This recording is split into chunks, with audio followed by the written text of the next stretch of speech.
just because he's disabled, he still manages to charm Julie and she falls for the lie. When she's about to leave, Jocelyn confesses he's the CEO of a company and pretends he lied because he didn't want to be seen just as a rich businessman. This honesty impresses Julie and prompts her to invite him to lunch with her family on the weekend. When the day comes, Jocelyn parks far away from the house in order to put together the wheelchair under the curious eyes of a passing man. Then he rides the chair all the way up the road to Julie's house. He gets to meet all the members of her family including her older sister Florence, who to Jocelyn's surprise, is wheelchair bound for real. It turns out Julie isn't actually interested in Jocelyn, she's been checking him out as a potential date for her sister.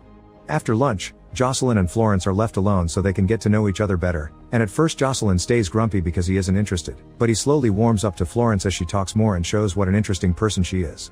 She works as a violinist, but she also plays tennis in the disabled league, and she has a great sense of humor. While their chat turns out to be fun, Jocelyn still would rather have Julie, and he tells Max as much when they meet again.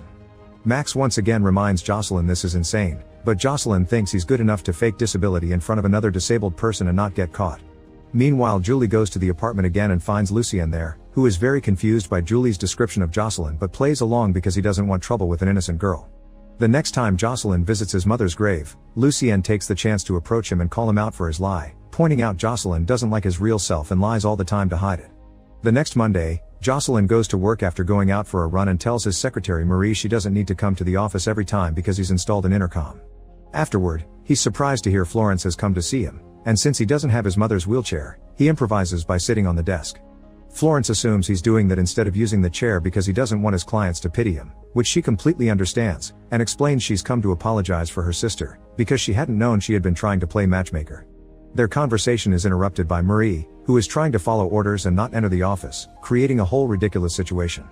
First she makes funny gestures through the glass wall, then she tries